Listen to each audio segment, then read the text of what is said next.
right. Martin Luther. Oh, this means that the podcast is starting. So Martin Luther King was out here enjoying the people. He was enjoying the women. He was enjoying. Lord have mercy. I'm trying to make it as HR as possible. Ladies and gentlemen, you are now listening to the Vibe Controllers Podcast. Merc B, Cocky McFly, Fifth Child, out here. Man, let me go. Goddamn, say it. Yeah, These say niggas it. is scared. Dr. Martin Luther the King was on them hoes. Yes, he was. There's been books about it. He had a dream, plenty of them. He was dreaming. Wet dream. Wet dream. Hey, I like it. Wet dreams. That's right. I like it. Okay, you see how Chris Paul, your ass nigga, got down through that bitch. Hey, and guess what? It wasn't just with black women too. I know that. Yeah. Oh yeah, look, he took some down through there for the cause. And I appreciate it. He did it. What better way to get back at the man? Exactly. Exactly. What do you say? White folk, black folk, Jews and Gentiles. Jews and Gentiles, they can all get it. Boy said they all could get it. They all get the king. That nigga got his reparations. The king stroke. We bullshitting out here. We need to go and get our goddamn shit. Like he gonna come back and he gonna hunt all our black asses tonight. No. I heard We what you gonna niggas said on the podcast. It was the truth, but you need to shut your mouth. I don't get no sleep anyway. Fuck it. Okay. Come on, bro. Anyway. Look, man, welcome to the Vibe Controllers Podcast. We appreciate y'all tapping in with us, man. Episode 46. I go by the name of Cocky McFly. Across the table from me is my brother, Merc B. Wiggins. Merc, say hey to the people. I like what you did this week better than what you did last week. Thank you so much. First of all, don't cut me off. Please, don't do that shit. Oh. You got it bad. Don't do that. Do not cut off greatness. You shouldn't do that. The podcast can continue. Also, no autographs. Also with us this evening is our good friend, always, Fifth Child. Say hey to the people. Hey to the people. You gotta figure out what he you did, but he followed direction. Now you getting mad. But you don't know what you want the nigga to do. The last 12 times, he been trying to say some shit in a different language. Hey, man, let me tell you. Talk to me. Be consistent. Don't talk to him. Listen, you don't do it. You do what you want to do, because ain't nothing going to satisfy this nigga. Obviously. That man followed the directions, and you got your DJ name again? I don't remember that shit. It's not for this podcast. You got a DJ name? Man, yes, it is. It's going to come back to me. Is it a different language or no, corny shit? It's stupid. But anyway, I don't think it's corny. It's corny. It's funny. But you should. You made it up. The real reason we are here, we got a special guest in the building. This is our good brother, our good friend, and advocating for the people, because he is for the people. Y'all give it up for our good brother, John Spann. John, say hey to the people. Hey to the people. The only Power nigga, to the people. He never did. The only nigga the only nigga that never did it. Don't tell me we appreciate it because you're wrong. Well, I'm talking about the guest. That's why you talk too much. Anyway, so look, really, John, I'm the reason people are here. John, no, do not. You should want me to talk. You really not. You should. So, John, we thank you so much for coming in, man. Look, we gonna rap with our brother, and we gonna get into some real black ass talk. Y'all Black History Month, y'all. Yeah, y'all stay tapped in. We out here. So yeah, man, look, again, we got our special guest in the building. We got John Spann. First of all, congratulations, brother. Oh, we appreciate you. you. A public congratulations. You are engaged. Yes, yes. He is an engaged man. Congratulations. I'm off the market, man. He is off the market. Yeah, you was out the market before that. You may not have known. You may not have known. You was off the market. So, just give a little background to the people outside of the engagement, man. Let the folk know who you are, what you do. Okay. Native Jacksonian. Well, by way of Columbus. Yeah. Mississippi. Yeah. I remember you North 662 in that hole. Already. That's right. So, actually born in Tuscaloosa, Alabama, but raised in Columbus, Mississippi. Was there till 1997. Boy, you destined to work with black people. Was there till 1997 till my dad passed away. He was a politician, local politician there in Columbus, long time city councilman, and I think he did circuit court judge or something like that. Anyways, moved here. My mom went to Murrah, graduated. She from Jackson. You know what I'm saying? North side, not Northeast Jackson. She from Skyline Drive. You know what I'm saying? Right across Shady Oaks. Yeah, Shady Oaks, right across a couple blocks down from Mega Evers' home. You know what I'm saying? My grandfather was a bus driver. Her father drove for J-Tran for so many years. He retired now. He's been a long time preacher. But he wanted to retire and move out of Skyline, move to Clinton. So he got him a nice piece of land in Clinton, Mississippi. You know what I'm saying? But still Hines County. Yeah, still Hines County. But I moved to the Jackson metro area around 97, 98. And be real with you, my mom put me in private schools. You know what I'm saying? I was in private schools when I was in Columbus, so she didn't want to do anything different. So I ended up graduating from St. Andrews Episcopal School, went to Mississippi State, and when I came back home, I stayed with my mom for a little bit, and then I got on my feet and everything, and I moved to Jackson, and I've been in Northeast Jackson for definitely like more than 6 years, I think. Yeah. You know what I'm saying? Well, shoot, like I've been like a resident. Yeah. More than like 6 years. So, I've been here, you know what I'm saying, been locked in with the politics, obviously with the history, and then worked with the Mississippi Department of Archives and History. Long time. I'm by trade, I'm a museum curator and museum professional and historian, public historian, will be clear. I'm not an academic. I can be if you want me to be, but I'm really for the people. Like I want the people to understand the history. So I'm a public historian by trade. And now I work with, I was the first curator of education for the Mississippi Civil Rights Museum. And then eventually I worked for the two Mississippi museums, which encompasses the Civil Rights Museum and the State History Museum. And now I work for the Mississippi Humanities Council as the program director. And what we do is we funnel government funds from the National Endowment for the Humanities through the state of Mississippi to humanities entities across the state, making sure that local people are uplifted with funds to tell their own stories. That's what's up. So that's what I do. So what was your experience as a black kid? You went to St. Andrews, and I'm pretty sure you had several friends who probably attended like JPS and stuff that. Yeah. Like, and then now, having, gone, then you go to Mississippi State, so it's kind of the same looking world, and then, now you back in Jackson, but you really diving into a whole lot of the black stuff. Like, kind of talk about that journey, like how maybe, the background of, your educational background kind of shaped it, or your worldview shaped it, and then how that kind of encompasses what you're doing now. Well, I will be the first one to say that my dad, may he rest in peace, really put that blackety blackness in me, because when he was living, like he literally had a Mount Rushmore painting, and he put it in my room, but it wasn't the white folks. It was Martin Luther King, Frederick Douglass, Malcolm X, and some people that I didn't know at the time. You know what I'm saying?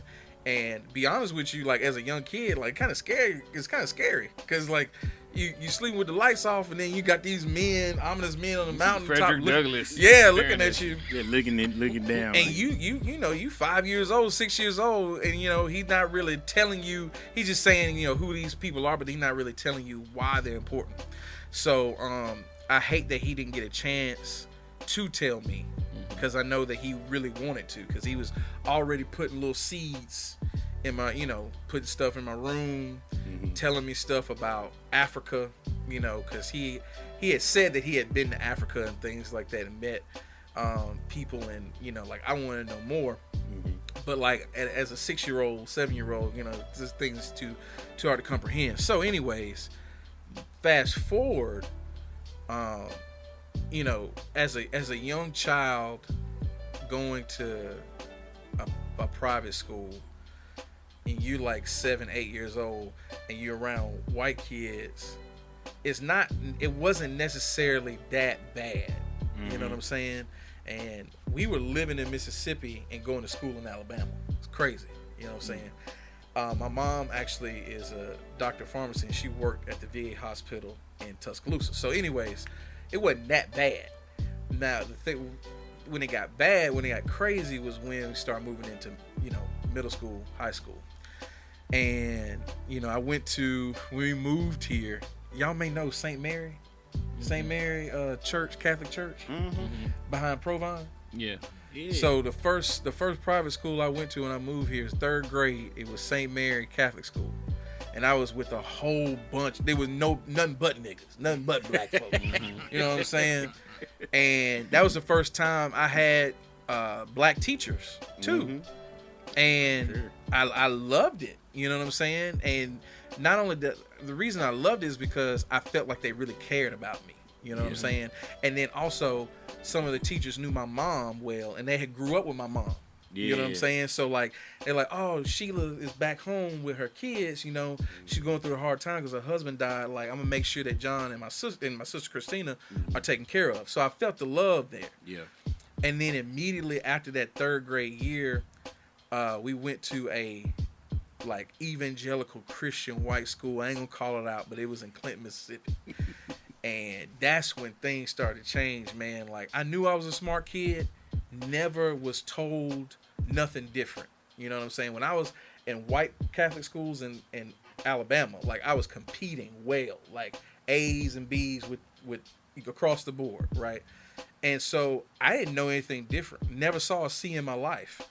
Going to this school, and these white kids, they starstruck that I made all A's. And I'm like, what you talking about? Like, the black kids I went to school with, they was making all A's, you know what I'm saying? Yeah. So, I ain't never went to school with no dumb folks, especially at private schools, but went to this school, and you had kids making C's in English, and we in 4th grade, C's. And so that's when I really saw the racism. Because it's like, how did you make that? How did you do that? What did you do? And then on top of that, then there was some people who were just less fortunate, who were white, and they didn't believe that I belonged where I was. You know what I'm saying? They felt like I was a affirmative action thing. You know what I'm saying? Instead of my parents couldn't afford this stuff. You know what I'm saying? So you got a little scholarship money. Yeah. We trying to DEI this place up, And then when the grades came out, then they was looking stupid. So it was hard then. I didn't understand it. I was a young kid. I was in 5th, 6th grade, and I thought these white kids were my friends. And then when grades came out, they turned on me. And then what really messed me up is when this school only went to 6th grade. And so my mom, wanted to put us, keep us in excellence. She wanted to go to the private schools. Again, this is my mom. So she sent me to go look at JA. She sent me to go look at another school. And I'm thinking I'm going to JA this whole time. And thank God I didn't go. And next thing you know, she did a pivot, and she was like, you can go to this school and take this test. And it was St. Andrews, and I took the test the same day, and then they told me the same day that me and my sister had got in. And so the next day I go to school, and they were asking us, it was 6th grade. It was like, friends like, hey, where y'all gonna go to school 7th grade next year? And kids was gonna stay in Clinton and go to public schools and stuff, because this school didn't go to 6th grade at the time. And I was like, oh, I'm about to go to St. Andrews. And nobody wanted to fuck with me. None of the white kids, they was like, how the fuck did you get into St. Andrews? And I was like, and honestly, I did not know shit about St. Andrews other than my mom said, go take this test. Yeah. I didn't know nothing about it. Only thing I knew was JA, because I had went to their basketball camps and stuff like that. And my mom's beautician's daughter had been one of the first black girls to graduate and do well at JA, and she played basketball and stuff and went on. So that's how I knew JA, and I didn't know nothing else. And these kids were like, my mom couldn't afford JA, or I couldn't even pass the test. How did you get in? And I'm like, what the hell is going on? I literally had friends stop talking to me, they couldn't believe it. So that was like the first like real hit of like some racism right there, like because I'm black and I didn't know how to take it. I really didn't know how to take it. Yeah. I remember my mom, you have 6th grade graduation. She got me a limousine and wanted to take me and my friends to the after party. Your mom was with the shit. She was. She wanted to let them white folks know. Right. Yeah. You know what I'm saying? That's what she was. Stun I'm finna stun on y'all. I'm finna show y'all what I can do for my baby. And they were so fucking jealous, man. Yeah. They didn't want to ride with me. That the black kids with me, that was cool. But like I thought I was friends with everybody. But we'll ride ourselves. Well, my mom's gonna take me. Oh, okay. Oh, okay. Well, you ride in that raggedy Buick. It's fine. Nothing wrong with it, but what I'm saying, I was like, I knew what it was. It was because I felt like it was a little racist. I don't think they was hating on me. I think it was because like if it was one of the other kids who was white and popular or whatever, and they had a limousine, they say, hey, everybody can ride with me. They'd all be in there trying to, pack up in there. Yeah. But anyways, so really that was like the bulk of it. You know what I'm saying? When I went to St. Andrews, I really found a good group of friends that are still my friends now. Like they're gonna be my groomsmen and at my wedding, and we've been long time friends. We in group chats and stuff. We've been tight since 7th grade. White and black, definitely hit some racist stuff at St. Andrews. I ain't gonna lie about that, but it was not like the stuff I had in Clinton. You know what I'm saying?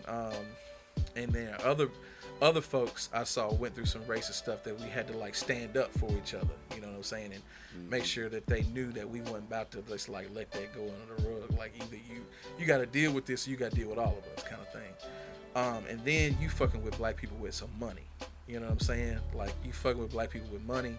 You fucking with black people with a lot of influence. You got folks who I went to school with senators' sons and representative daughters and things like that. You're just not gonna just fuck around with their kids. Yeah, that's a different level of, and we was kind of talking about that a little bit. Just the different levels of blackness and black folk in Jackson. And you got a chance to experience a world that most of blackness that most folk won't even get a chance to tap into. Like that's a whole damn near on some secret society shit. Like we on some not that's that really. bootleg stuff. Yeah, for real though. But it's on some elitist like super type shit. Like these folk in a group, and we all go to certain schools and stuff like that. True. Like we fuck with black people, but we don't fuck with black people. And sometimes it sucks being in that because you like, damn, I really don't want to, like, I'm not trying to act like that. You know what I'm saying? I want to hang with you niggas, but I want to go to Sylvia's.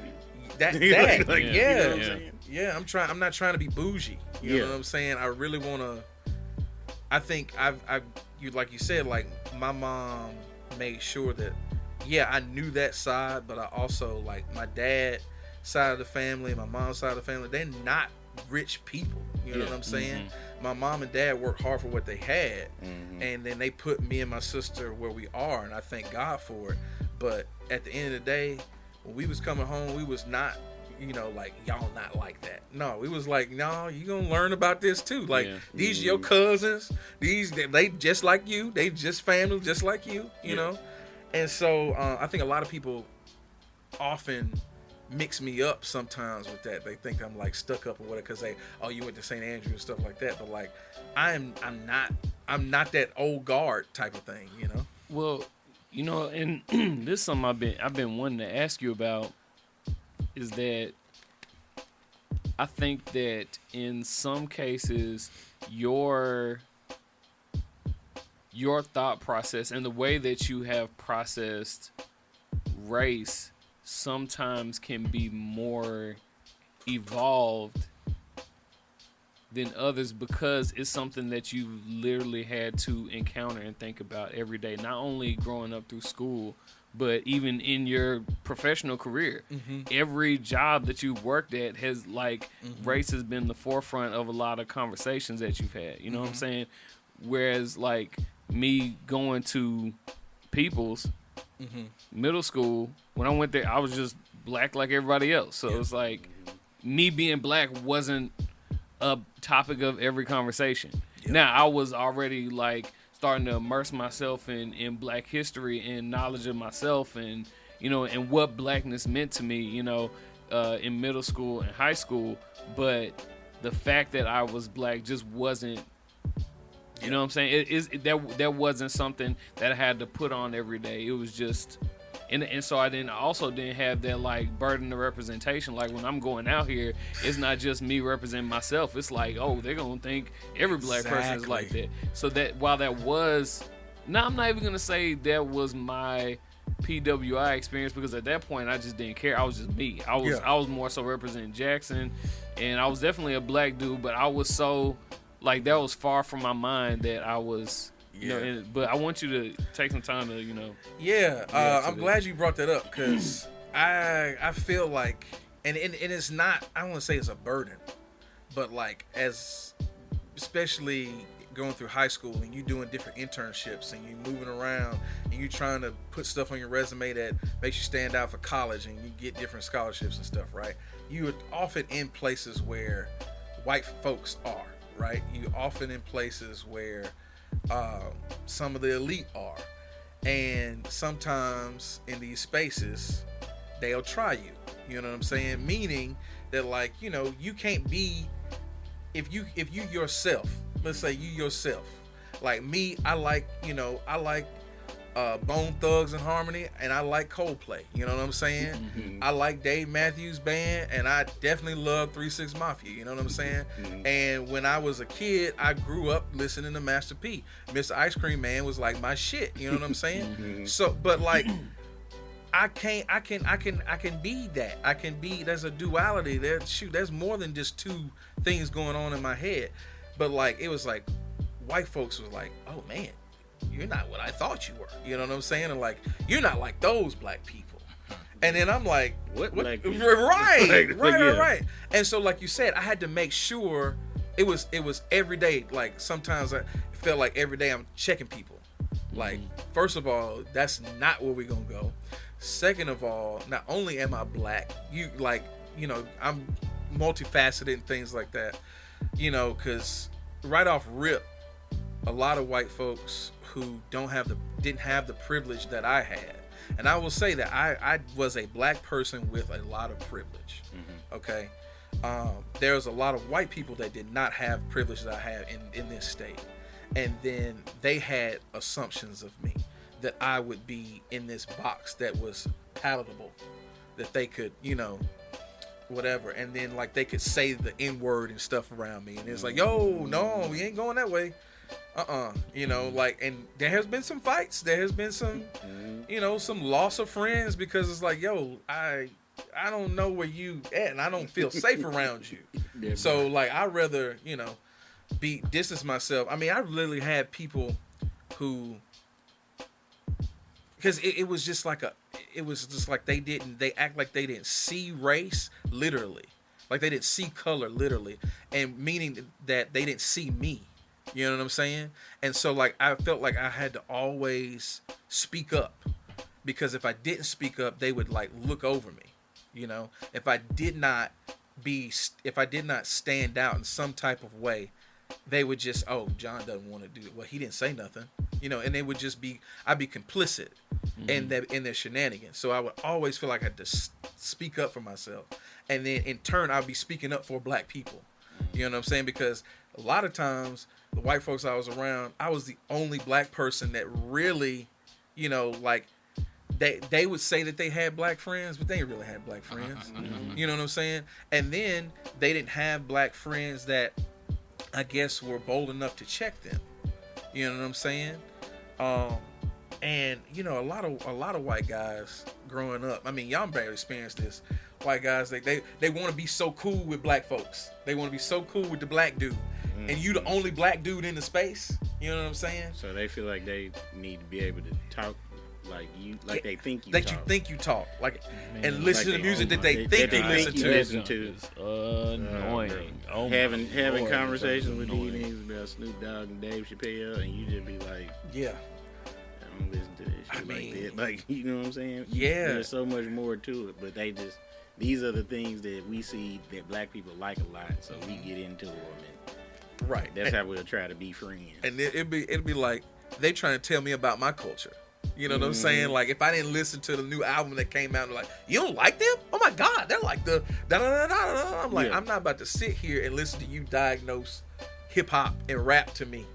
Like, I'm not about to get your. I don't care. You know. Yeah. So that stuff was annoying. You know, and y'all, like you said, y'all have experienced it a little bit, but like, I felt like every day I had to speak up for myself, and I had to be, I had to be always on my toes and think outside the box, because I just hate to say it, like, you know, like a lot of times I was the only, like my grandmother always say, you the only fly in the milk, boy. You know what I'm saying? You only specking the cream. And if you don't, if that space, and a lot of black folks who've experienced that, if you don't speak up, you will drown. You know, they will try to wash you out, and they will literally say, well, he or she or they are not like them, so like we can do what we can keep doing the program. I mean, I literally had a teacher one time at St. Andrews ask me one time, I was a junior, he pulled me out the class, he said, John, can you stay out the class? And it's a history teacher. He goes, John, and I was one of two black kids in the class, and he says, John, would you mind if we skipped over the civil rights movement and go into the Cold War? I just think it'd be kind of time consuming if we do both. Bro, you gotta be freaking kidding me.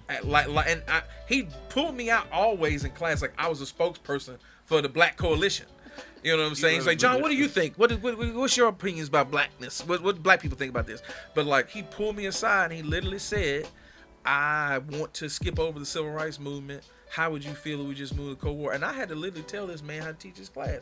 I'm like, I know for a fact you can teach the civil rights movement and the Cold War at the same time, because it happened at the same time. And I'm literally telling him how to teach his class, right? And now I'm a cool dude, so I told him how I felt. He didn't skip it, let it slide. He pulled that same shit with my sister the next year, and Christina went to Dean of Students and got his ass fired. Right. Two weeks later, he was gone. 2 weeks later, he was gone. She about that ass. She about that. Now, see, now I told him how. Like, if I tell you how, you give me a space to talk, and I tell you how I feel, and you do what I say, I'm not gonna trip. I'm not gonna snitch on you. You know what I'm saying? Like, fine. But she was like, yeah, I'm going to tell you how I feel, and I'm going to snitch on your ass. Right.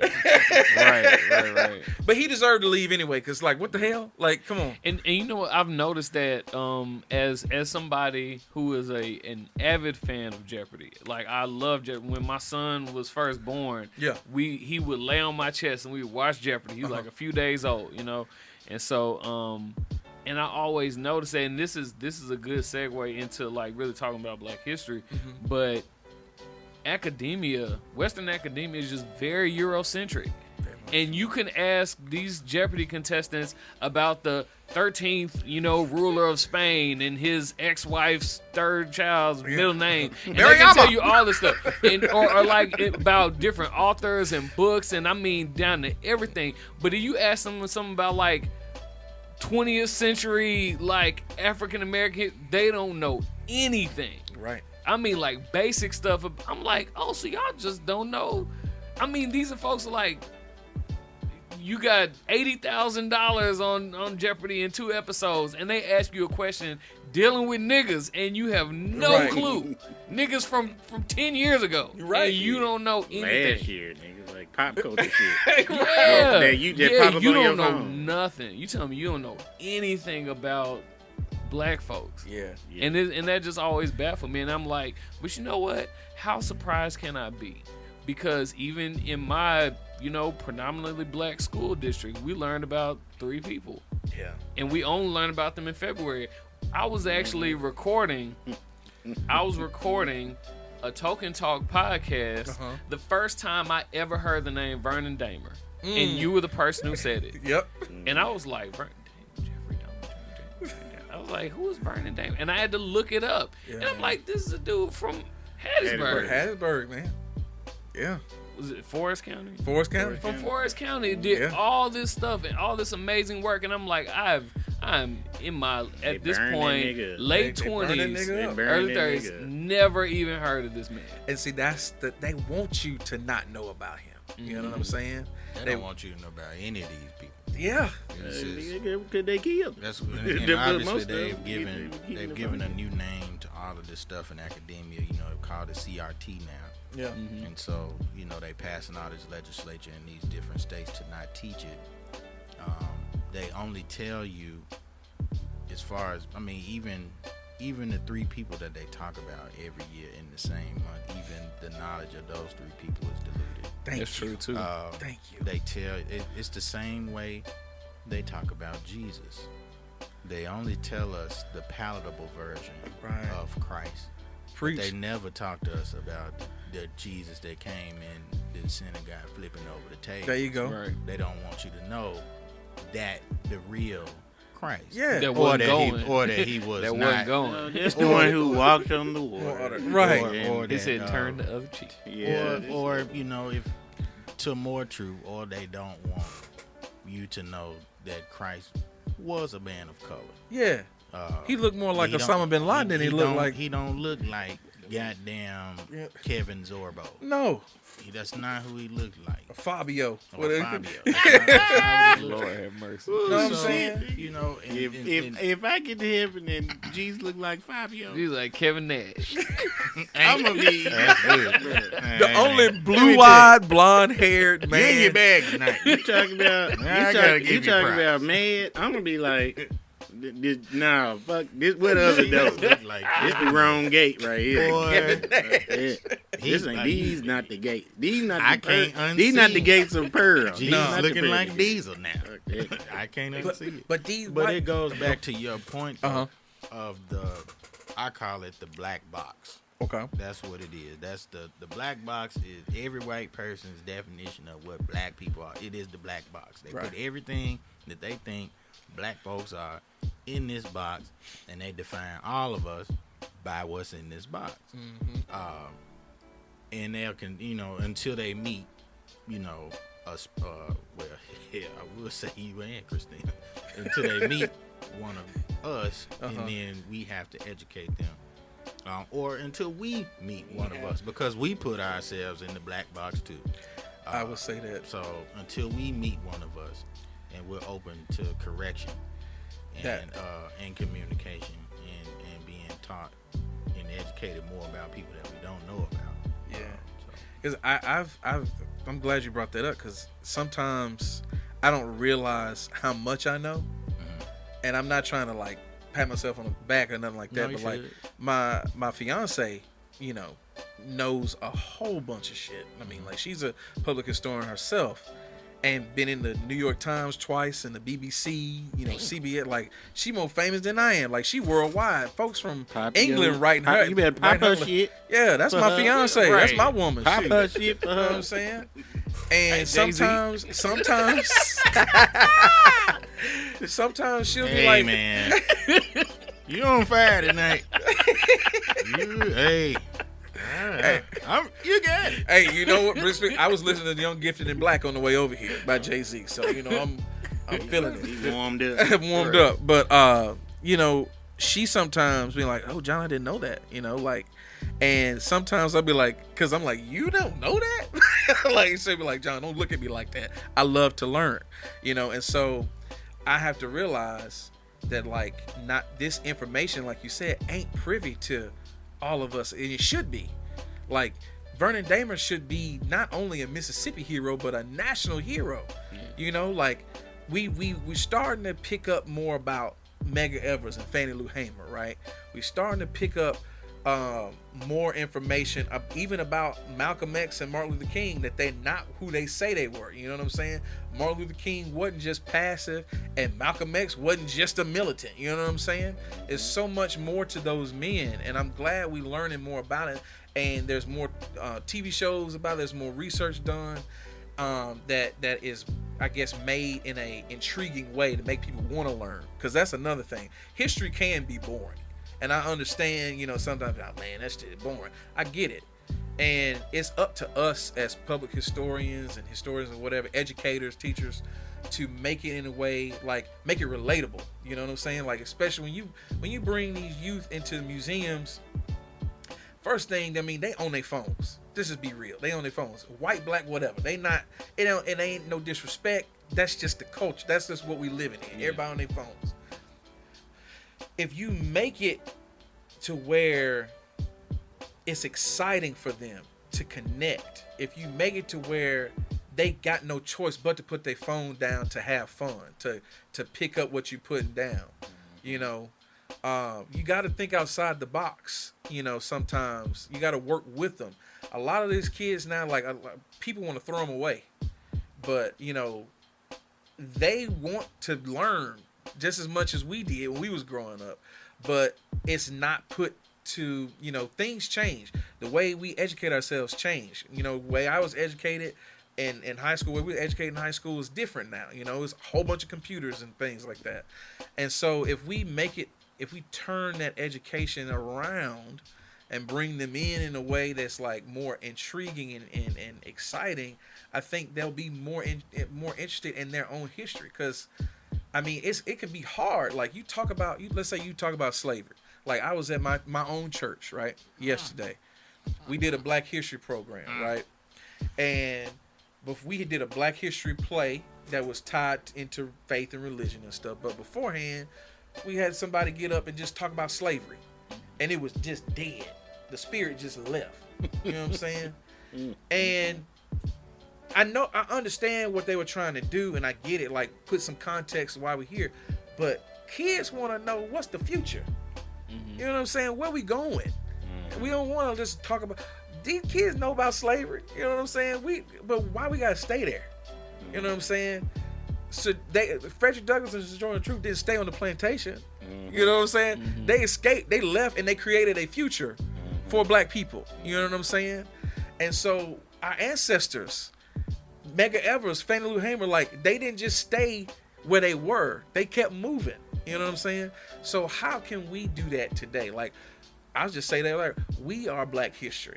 Like, what you doing, Steven, Black history. Yeah, what y'all doing, Carrie and Merck, Black history. Yeah. You know what I'm saying? Like, we can look at ourselves as change makers. You know what I'm saying? Yeah. And, see ourselves as, okay, I got my lane. I'm going to stay in this lane because I feel like not only am I good at it, but I can touch somebody with my gift. Yeah. You know what I'm saying? And you don't know who down the line is listening and following you that can also be changed. And then guess what? As a ripple effect, they get in their lane, they change other people. But it starts from you, from us. You in the pulpit right now. You know what I'm saying? Right. Come on, Jen. So I think as Black Southerners specifically, our experience is different. And what it's almost like is being inside of a house that burned down. You stand around and looking at the ruins, and it's like, yeah, it looks bad to me from here, but sometimes I don't even recognize the gravity of it because it's all I see every day. That's all I know, as opposed to somebody that's in the Midwest or on the West Coast or on the East Coast. Not saying that they didn't experience any type of oppression or the coldest brutalities of the civil rights movement, but I think that being a Black Southerner is I don't know. The only thing I can say is it hits different because you can still see it. Because if you go, you can go see what it looked like in the Delta. Because it's still there. It's like still if there. You ride through there. Talk about it. It's like it's Bro, still there. I was in Ruleville Saturday. Yeah. And like as you pull in, home of Fannie Lou Hamer, and it's like I'm there for something totally unrelated to that, but it's like, I'm just glad that that's even there. But then but also if you just go ride through the downtown areas, go to Crystal Springs, still the same. It don't look like historic Nelson Street in Greenville, Mississippi. It used to be like a booming strip with blues clubs and black blues clubs, businesses, things like that. Now you just see remains of what it used to be. Yeah. So you got to ride through there with somebody at age. What did you know? They gotta teach you about what it was like Mound Bayou too. Mound Bayou for sure. All that stuff, it's new. There are new things there, but that old stuff's still there. It's not like that if you go into bigger cities outside. This is what I want to say. Yeah. We talking about the Delta now, and I love the Delta. As do we. Yeah, I know y'all from the Delta. Yeah. You know what I'm saying? And I had the pleasure of having a class at Mississippi State that was taught by Jason Ward, who wrote the book called The Hanging Bridge about the infamous hangings that happened in Shabuta, Mississippi. Mm-hmm. But he was my professor in this class called The History of Mississippi Delta. And it went through spring break. And so during that spring break, a part of the class, to pass it, you had to go to the Delta for a whole week, right? Mm-hmm. And so that whole week changed my life, But when I graduated, I applied to 4 law schools. Mm-hmm. And I wrote my entrance paper, like my entrance, essay, on my experience in the Delta and how I wanted to change it, right? Mm-hmm. It was so mysterious to me because everybody was talking like I was talking, like things aren't there, it was here, then it's not there, but it's still majority black, but why is it not, where's the economic development, things like that. And then as I got older and started doing more research, and I've been not only in the museum space, but I'm going around the state talking to other folks who are doing community work and community building. I'm finding out that wasn't an accident. It wasn't no accident. Yeah. And it's just the same families that had the plantations back then, they still got the control now. Wow. And the Delta Council, I'm gonna just say the Delta Council, mm-hmm. They are the main ones that is pulling the strings in the Delta, man. They keeping the status quo the way it is because only some people get the money and the rest, it's just... Is it similar to the White Citizens Council in Jackson? It's not like that. It's not like that. It's more like, the Citizens Council was created solely to continue segregated schools. All right. And it started in Indianola and expanded throughout the whole country. Mm-hmm. The Delta Council is just families who have a lot of economic power. They got a lot of land. Mm-hmm. And they control a lot of the area in the Delta, right? Mm-hmm. And so they meet and they really can say who comes and goes in the Delta. What businesses stay, what businesses go. What mayors come, what mayors go. You know what I'm saying? And so I was even my homeboy, Dr. Bobby J. Smith, he just wrote a book called Food, Power, and Politics, the Mississippi Food Story, the Mississippi Civil Rights Food Story. And he was a Medgar Murley Evers fellow for the MMEI, for Medgar Murley Evers Institute. Came down here in Mississippi and during his doctoral candidacy at Cornell, and worked on food policy because he's a farmer and stuff by trade, and he's also a sociologist and things like that. And he saw how the food blockade, the Greenwood food blockade in 1962-63 continues until 2023. Man, that's freaking crazy. It's still a 2024. But still a food shortage. But basically how he's saying how food was used as a weapon during the civil rights movement. Basically, they used food to say, hey, this is, even though you getting this free food from the government, this is your subsidy, that we gonna hold it from you if you sign up to vote. Wow. Yeah, they starve people for registering to vote. Wow. And they continue to use food as a weapon in the Delta now. There's no freaking way. Well, healthcare now. Healthcare. That's because you see all of the hospitals shut down. They shutting down. So now healthcare is being used as a weapon. That's true, but there's no really fresh fruit grocery stores, fresh food grocery stores there. It's a food desert in that fertile land. Right. Where the man, Where wow. you can grow everything. Go everything, but you got to go to the Family Dollar to get Right. Family Yeah, Dollar, get some Dollar produce. General. Because Yeah. your nearest grocery obviously- stores are Walmarts, and the Walmarts are miles away. And you dealing with people yeah, who are City. in And yeah, like for real. poverty-stricken areas. Right. where they can't you afford outside, the groceries. They can't afford the groceries. They can't afford to get to the place to get the groceries. Exactly. And so now you have these convenience stores that are popping up. So that's why you see a Family Dollar and a Dollar General in every neighborhood. Yeah. Selling unhealthy Right. produce and or whatever. and then like stale bananas and, Right. and oranges and stuff. Yeah. Which all of that stuff is coming from leftover produce from the grocery stores. They not selling it no more. And so Right. they It's send cold. that stuff to Yeah. the Family Dollars and the Dollar But General. also, shout out to organizations like Delta Rides, Uh-huh. which is a great organization. in Yeah, I Delta just found who- out about them. And what Yeah. they do is provide transportation for, mostly elderly folks Uh-huh. within those small towns in the Delta where they still need to go into the city to get medicine. So shout out to those types of organizations. It's For people sure. out there that are still trying to do the work Most definitely. to help them folks. There's Happy Foods Corps with Yeah. Robbie Pollard, and he also helps with Delta Fresh, Mhm. which is basically a food coalition where Yeah. they got farms where they raise fresh produce and have folks come and pick their own greens and stuff like that, and they educate the youth on how to grow their own fruits and vegetables to Yeah, man. feed themselves. And that's like a prime area in the state of Mississippi, and that is full of potential and specifically money. But it's predominantly black, and so if you make the area prosperous, the black people become prosperous. That don't equal. Right. So we got to find a way to make the area prosperous, but keep the black people still. But you see what they doing? What they took the grocery store away from? From right there, what's- off the frontage road, right there.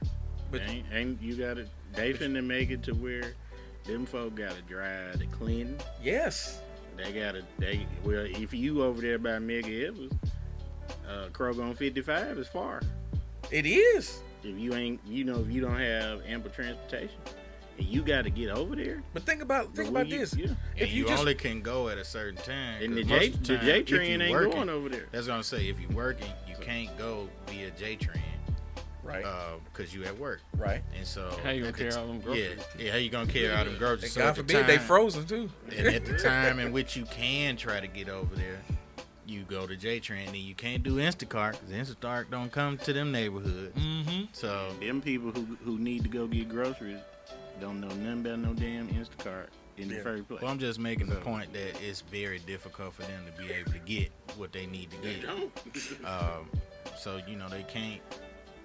Again, that's another tactic. Yes. Those places don't deliver in areas of need because those are considered to be high crime, poverty areas or whatever. So they're not bringing anything over there to those people. Yeah. And so you just the stuff is happening right in front of us. We can't be oblivious to it. And we all got a part to play. Shout out to all those organizations that are doing the work and continue to do the work. And I would challenge anybody who listens to this to all the organizations that we named, and hopefully we'll tag some more or whatever whenever we post this or whatever. Volunteer Mississippi, we shouting out them too. There you go. You So, can go volunteer with them folk and get with these organizations. So people can get involved and be because it's kind of time out for black folks to be reactive. I mean, And the Broward Arts Center. being and saying that, volunteers with. we black people been reactive for a long time, and the Democratic Party been reactive for a long time. We need to be on the offensive. Yeah, I know. We need. That's a whole I nother know, podcast I know. right there. But we as black people need to. Sorry. I know. God damn. But those organizations that we just mentioned, there are black people at the helm that are really trying to, utilize their gifts to just help. It don't take a lot of money to organize. And that's the main thing that we should learn from our history is that our people did a whole lot with nothing. Bro, it was students. Even if we talk about like some of the major players in the civil rights movement, They like was 18, 19. bruh. Yeah. I mean, Martin Luther King was like 20 something. Right. When he really got on, he wasn't 35. David Dennis' dad and them was like 18, 19. Bruh, They these are wasn't like college, like they wasn't fresh out like of high 45. school, like, They fresh was out of high like school. kids. They was Right. kids. You know, Medgar Evers, you know, he investigated the Emmett Till murder, Emmett Till lynching, like right after his graduation from Alcorn. Like he went to work with T.R.M. Howard in Mount Bayou, and then, you know, in 55 is when it happened, when Emmett Till was killed, and he and T.R.M. Howard were helping to, you know, house witnesses, and Medgar Evers was actually doing investigative work, getting notes for the NAACP, and then that really catapulted him into him being the first field secretary for the NAACP for the state of Mississippi. So, you know, like that, the like you said, you don't have to wait your turn. A lot of older people have said, well, you gotta pay your dues, son. You gotta pay your dues before you get in here, especially with politics. Nah, if you want to shake some shit up, man, go. If you got the vision, God put it in your heart, you ain't gotta wait, because the longer you wait, that's the longer somebody else gonna jump in front of you. The longer your vision is not going to be realized.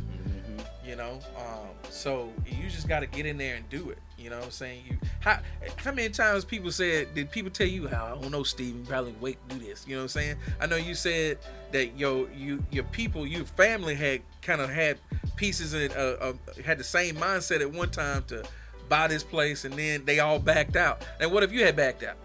You know what I'm saying? I definitely had coworkers. As I'm like, you know, you're not gonna have insurance. Are you sure? Because this is pay. You might just That want pessimistic energy. And man, if you only understood like where I'm at in my faith now, it's in a very interesting place, because it's like, if God put something on my heart at this point, it's like, oh, it's already been decided. It's already, the provision is already there. So I'm like, I'm not even in the driver's seat anymore. I'm just like, all right, where we going? Yeah. I'm gonna kick my feet. But that's also a condition too. That's how, you know, that's how they're conditioned to think. Oh well, I gotta keep this job to make sure I got insurance, or, you know, I got a good decent job. Like, I'm not even thinking about, you know, like something bigger than myself or my dreams or anything like that. Yeah. It's just like I'm just stuck in this place, and then when somebody else is doing what I wish I was doing, instead of encouraging them, I'm gonna try to talk them out of it. Like, oh, Steve, don't do that. You know, like you said, it's wild, bro. And I don't even blame people anymore for that sight or that thought process, because, you know, you didn't get the vision. Yeah. Like, how, you know, I can't blame you for what you don't see. It wasn't put in front of you. It wasn't put on your heart. So it's like, you know. That's so true. You know, and I think, you know, like, I've experienced this and have like family members. Not my mama. Now my mama gonna always ride for me, but like had other family members be like, I don't know, John, probably shouldn't do that. You know, I don't know, John, probably shouldn't do that. And it hurt. But when I go home and I think about it, I'm like you know, I can't be upset with them, because if you look at it, they not in the same lane. You know, like they're looking at it like, wow, that dream is very big. That dream is very big, and I don't want my loved one to get out and, you know, and get this big dream and then it don't come to fruition. And I think, and that's how I started thinking about it. I don't want to, man, my family trying to throw me down, man. They trying to push me down. They want to protect you. They're trying to protect me, but like you said, not every dream ain't for everybody. And a dream is not one size fit all. You know what I'm saying? You know, if Ralph Abernathy had the same dream as Martin Luther King, probably wouldn't have got done. You know what I'm saying? If Barry Rustin had been a different guy, you know what I'm saying, probably wouldn't have had to march on Washington. So, like, you know, you think about that, you know, like, I think Denzel said it, and I like this quote. He basically said, like, God, like, dreams he said he had two things about dreams, but he basically said like if you have that, if you can see it already, God put it in your mind, it's already there. You just got to go get, like you said, you just be an autopilot and go get it. You know what I'm saying? Let God guide you there, because like for you to even come up with that in your mind is half the battle. Like for you to even come up with that in your mind is half the battle, because you know, if you think, you know, this metaphysical place and things and everything like that, like it all has to start in the mind. Like BAC did not start here, it started in your mind. And then you was able to take that into, you know what I'm saying, y'all's careers that you got. It didn't start on the stage, it started in your mind. You know what I'm saying? Like my career, like for the longest time, I didn't know what the hell I wanted to do. You know what I'm saying? And I'm the biggest advocate for try everything. You know what I'm saying? I tell, when I go back to St. Andrews a lot, and I'm on the I'm actually the alumni board president for the alumni board of directors now, and so I give back a lot to those kids, and those kids get a lot of pressure on them by their parents who are doctors, lawyers, whatever, and they got to go to the best school, and I'm like, y'all, like I'm telling you, like you can say that you want to be an anesthesiologist your freshman year in college when you're at Yale. You don't know what the But fuck that means. that shit is gonna change because life hasn't hit you yet. You are living in a bubble. Okay? When that bubble breaks and you not relying on mama and daddy no more, and you seeing the world for what it is, you may switch up. You may say, you know what? I don't know. I may take on a life of service. I don't know how being an anesthesiologist is gonna help change the world. How it's gonna change my people. You know what I'm saying? I might want to be a social worker. You know what I'm saying? And you got to be okay with that. Because your parents may say, I'm not going to be spending all this money just for you to waste your time on some major that's not going to make no money. Look, you got to do what's best for you. Because what's going to happen is you're going to spend all that time being an engineer. And then you're going to graduate. And guess what you're going to do? You're going to quit your job anyway. Because you don't like what you're doing. Yep. I had friends to do that. Become whole engineers, making $100K out the gate when they graduated. 3 years later, they said, man, fuck this. I do not want to do this anymore. And changed their whole life around. Because they was trying to follow this mold that their parents told them that they had to follow.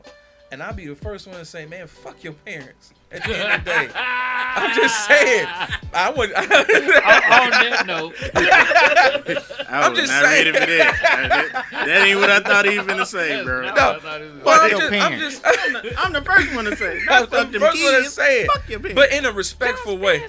You mom and dad. In a respectful way. Because at the end of the day, and I'm going to tell you this. I tell my grandmama this all the time. My grandmama say, John, I wish you get your hair different. Cause your hair ain't like I want it to be, and this and that. Like, oh man, when I had my locks, she was like, man, I get that shit out your head, John. Hey. And then one day, like I literally was applying for law school, and she was like, I don't know about you being a lawyer, man. You need to go teach somewhere. I can see you being a good teacher, but I'm just like, yeah. But like I literally tell her, Granny, was I there to teach? Was I there to tell you? I thought he was finna say, fuck you, Granny. No. I was saying, that would have been epic. No. Just saying. She would have snatched the black off me. And I got a lot of black on me. And she would have snatched it all off. Absolutely. Yes. I'm just saying for a comedic purpose. Oh, the way that you built that up. Yeah, no. Fuck Granny would have been perfect. I said, Granny, if you was I listening, there to dictate what you did in your life? Yeah. Was I at the beauty shop when you was getting your hair done and I said, you need to do this. You need to do the finger waves instead of the twist. Yeah. She was like, no. I said, did I ask you for your money to get my hair cut? Or get my... No. I said, okay then. You live your life and I'm going to live mine. I'm grown now. You know what I'm saying? And that's how you got to be. You just like, you know what? I got to make my decisions for myself because I'd hate to be living down the line and my parents have passed away and I'm living a life for them and not for me. And they gone. And I'm sitting here like, what am I doing? You know? You don't know who you are and what you doing. Exactly. Like, this ain't even my life. It's going to hit you one day. Like, this ain't even my life. Exactly. Now you 56 trying to go rap. Stop. We do. Stop it right now. Stop What? it. Hurry I'm just saying. But you right. Just We, stop it. why we even stopping? We done ran through the whole damn episode. It's We a might break. as well just go on, Break. get to the ending Break. now. You finna take a break? Please. Why we taking a break? We been on 48 What you gonna minutes. rap about at 56, right? Like, what you gonna? Yeah, that's all I'm saying. We been on 48 minutes, bruh. Killer Mike was 48. and I'm he got just a saying, man. Like, you don't want to live your life for somebody else all the way up until a point where you have gotten up in age and you realize this ain't even me or my life. Right. Like, you don't want to be that. Like, this ain't me or my life. And that's not saying that you can't get out there and try to figure some things out and, live whatever life you feel like you're supposed to be living at that particular point. But I will go and say that it's going to be very difficult Yeah. to do maybe a lot of the things that you thought you may have wanted to do Right. when you get up in age. That's Well, it's managing expectations and what you want out of it, because there are actors that started their careers later in life. Now, am I gonna try to be a swimsuit model at 65? No, but like you have actors like Why you being Samuel ageist? Jackson. Why you being ageist? Fifth. Cause Nia Long in her 80 years of glory could still do it. That's right. But nah, man. But yeah, we do need to close. So Oh, we yeah. didn't really get to the meat yet, man. We We get didn't get to to the no meat. meat, man. Part 2, we're gonna bring your Yeah, ass bring back. your That ass nigga back. got a wife and kids. We gotta go home. There's some shit you need to learn. You finna get married. Don't fuck That's- your family up that's- trying to that's be in true. here talking about Black history. That's true. You gonna be Black history. Olivia is sick, right? Olivia is sick right now talking about when you come home, can you make me a grilled cheese? You better get that bag of grilled cheese and some soup. Hey, Olivia, get well soon, girl. That boy said he got to go home. Gotta go home and a make me a grill. little grilled cheese. You She gotta say get I out- make the best grilled cheese. Hey, boy, that is a hell of a request when you sick. You Like, got to get that mini, little tomato soup. that grilled little cheese. mini cast iron tomato skillet soup. out. Little You got tomato to soup. flip.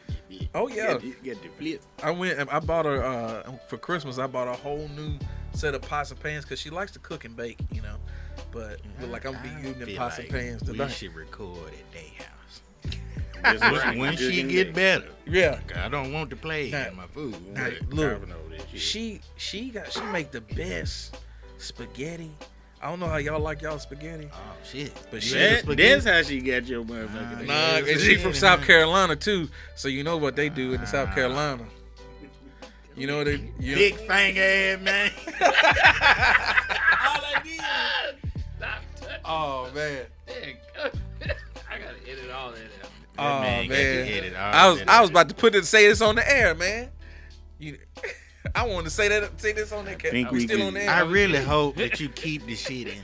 Yeah, because I want to say this. I hope you do. Go Yeah, on, say she it. got Say me because you was talking about spaghetti, and that's how she got me because she from South Carolina, it. Okay. Charleston. Well, she originally from Greenville, South Carolina, Okay. but she stayed in Charleston a long time, working there, and she learned from the black folk from the in Gullah Geechee That's what I peoples said. and She stuff. but black folks. And she, there's a little thing with the Gullah Geechee folks, you know what I'm saying, with the spaghetti and getting a man. Yeah. Oh, You know what I'm gosh. saying? I didn't even think about that. You know what I'm saying? She Wow. got you. And I Yeah. and she say she don't do that, but she may have. I don't know because I love that She woman. ain't gonna tell you, nigga. She done buried this man's drawers outside. He thought he thought Put that was, root doctor on me. he thought that was minced garlic. That was rabbit teeth. That Because she put Dang, it in. God, Prayed man. over that shit, nigga. the pasta sauce that she make, I love it. It's the best sauce. She in there making pasta sauce from scratch. Hey, bruh, I'll Yeah. whoop your ass. You mess this up. Don't You mess can't this mess this up. You done out kick Oh, your no. coverage. They Don't gonna you go ruin down. it. and she famous.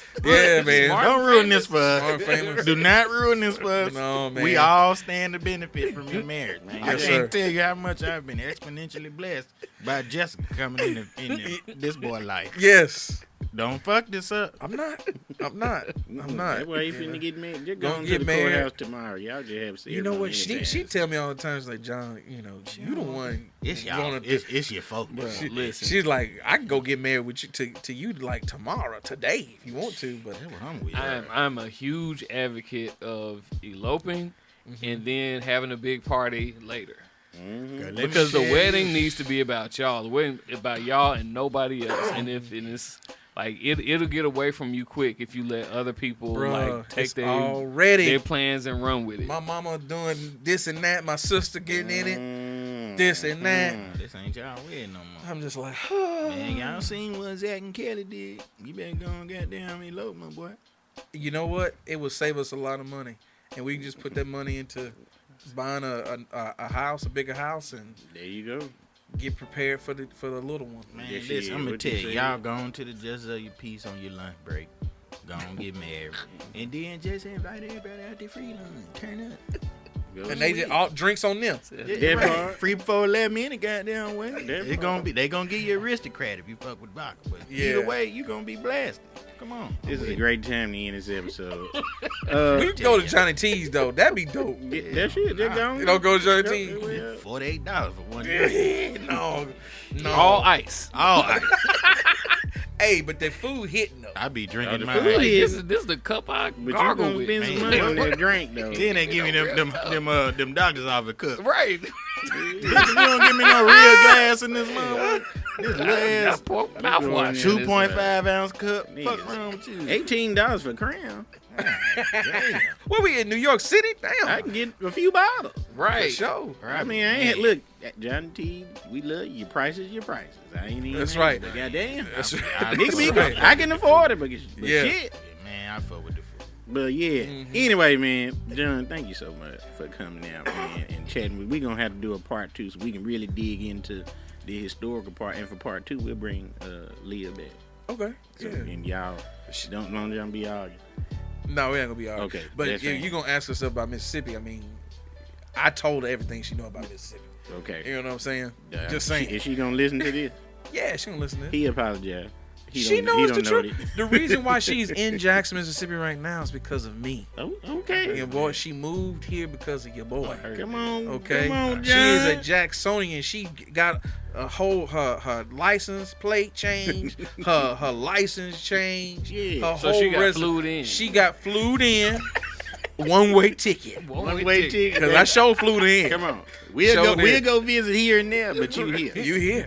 But you here. We That's here, what I'm baby. talking We about. here. But real quick, man, John, just again tell the people exactly who you work for and how they can get in touch with your organization. So again, I work for the Mississippi Humanities Council, and what we do is we administer grants throughout the state of Mississippi, federal funds, But again, this is for humanities work, so history. We do work with libraries, museums, cultural sites, and if you want to if you work for a town or something like that, and you want to uplift a story or an event that happened. Specifically what's going on with Cottrell Street and West Point. West Point has a Cottrell Street Festival that uplifts the black history and the black excellence and that on that street, and how it used to be not only an economic hub for black people but a hub for civil rights. You want to do something like that, the Humanities Council can help fund festivals like that. So get at me at jspann@mhc.state.ms.us, or you can just learn more about the Humanities Council at mshumanities.org. Awesome. Thank you so much, brother. Merk, what you got coming up? Just follow me. I know we pressed for time, but just follow me on social media. I got a lot of really big stuff, some stuff that's still not finalized, but it's on the way. So just follow me on social media and all that other good stuff. And you'll see me post about it. All right. Steve, fifth chair. February is closed. Meaning, don't ask me nothing. Don't ask me to attend nothing. Don't ask to do nothing at BAC. February is jam packed, full of stuff. So, but yeah, and that's a blessing. Mm-hmm. And I don't regard it as anything else to be booked up and busy like that. But I am performing at the MLK Night of Culture on the 17th. There you go. My old stomping ground. Yeah. And yeah, so there's plenty of other stuff going on. Like BAC has a whole calendar for February. So I would like for you to stop by and get a copy of the calendar that you can take home with you. Not that physical calendar. The JPS lunch calendar. There you go. Part. Yeah. Ain't nothing wrong with that. So Vibe Control stuff real quick, man. Tomorrow night, y'all hear this on Thursday, but on Tuesday, the Vibe Controllers are one of the honorees at an awards banquet for the MORE organization, the Mississippi organization, the Mississippi Organ Recovery Agents. That's right. Agency. So we'll be one of the honorees tomorrow night at the congratulations! Thank you so much, man. Real quick, I was talking about my mother earlier. You know, she is a recipient of a organ. I did not know that. Yeah, she went through. She had lupus, and the lupus attacked her kidneys, and she went through renal failure. But she was able to get a kidney through a donor. Man, that's and amazing. Changed her life. Now she went from going on dialysis to jumping out of planes. Come on, that's man. a blessing. Killing deer. Come on. Look, killing deer. Look, that was when she after she had her surgery. That was the first time I ever cried tears of joy. When I tell my story about my mom through my eyes, I can't help but cry because I just went through a lot as a male, and my father died, and I had to be strong for the family.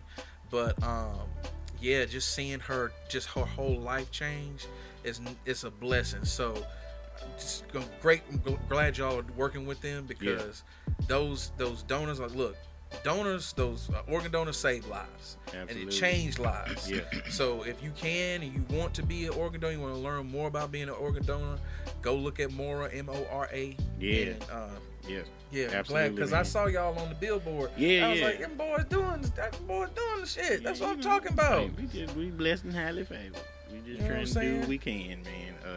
So yeah, we'll be doing that this week. Then our birthday is this week, so we're gonna be celebrating. Okay. Our official birthday is this week, so we'll be celebrating this Friday. We'll be celebrating Mardi Gras. What we turning up at? We're gonna be on the coast. Oh, I ain't invited. No. Pull up on down there, man. We'll be on the coast. We'll be on the coast all weekend celebrating Mardi Gras the entire weekend, and then In Mobile? no, we're gonna be to the in Pass. we're gonna be in Pass Pass Christian and Gulfport. We're gonna be in that area. Pass is what's up. But officially, get you an all black outfit and pull up to Center Stage Event Center on February 23rd for the Nash Bash. That's Olivia's. That's Olivia's birthday. So Oh well, no, you will not we be. gonna be in to Memphis. The Nash Bash. All right. We'll drink Stay at something for Moxie. you. Okay. Not a paid promotion. It ain't. But yeah, so if anything else y'all want to find out about what we got going on, because we got a lot of stuff coming up in the next few months, you can check us out on Instagram and Facebook. Go ahead, brother. I just want to drop 2 books for Black History Month. Go ahead, man. All right. So like I said, my brother, brother Bobby Smith, he's got a book out called Food, Power, and Politics. Let me just get the Food, Power, Politics. Yeah, Food, Power, Politics, the food story of the Mississippi Civil Rights Movement. It's a great story that talks about food being used as a weapon from the Civil Rights Movement here in the state all the way to present day. And then also a great book. I consider it the Bible for Mississippi Civil Rights. It's called Local People by John Dittmer. He's a white guy, but he did his stuff. He did his research. Okay. And a lot of the local folks like Vernon Damer, Annie Devine, Aaron Henry, folks that you don't know, C.O. Chin, people that shot back, people like Dovey Hudson. These women and men, they was armed and ready. They wasn't no turn the other cheek motherfuckers. And you know what I'm saying? So go and get those books, learn more about your history, and if you have questions, ask. You got a phone on you that's like it's a computer, portable computer. Look it up. That's it. All right, man. So as always, before we leave you, we like to leave you with a little nugget or something to carry on through the week, through the hour, minute, whenever you listen. As a customer, we like our guests to leave folk with a little something inspirational to carry on. We know you got some. So drop something on the people, John. Okay. I guess I'll just reiterate what we just stated. I want to make it clear. You have the ability to change your community, your surroundings, whatever, within you. God has given you the talent. God has given you the ability. God has given you the vision. You don't have to wait for somebody to come out the sky to make a difference or make a move. You move. Yeah. Right? You move. You can inspire somebody else to move. But it's going to take you to move. Somebody may think you crazy. Somebody may think that that you're not well equipped to do what you're doing. But as long as it's in your heart, God put it in your mind, the vision, see it through. Don't, Medgar Evers, and I would just say in general, the Mississippi Civil Rights Movement did not wait for a Martin Luther King to come from, Georgia to come help. Mm-hmm. There was networks and people already moving. So I would just say that. Yeah. If you got something on your heart and you waiting around, you're just gonna keep waiting. You know what I'm saying? Go ahead, make a plan, make a timeline, and get up and move. That's it. Get up and move. Have to see it through, Lord. You sleep. All right, man. Thank y'all so much for tapping in with us. Happy birthday to us. We out. Happy birthday. Thank you so much. Merk. Y'all stay up, stay blessed, stay free. Share that shit. DJ Big Nick. All right, as customary, before we get out of here, because we can't go home until you do it. Oh, two things that means peace to the sack of them chili. But yeah, so we can't leave until you do it, and if you don't know what it is, you got to say out here, but you got to say it like this. Out here. Out here. Hell yeah. Thank you, One take. I'm so damn sleepy. Thank you. One take. Thank you so much. Out here.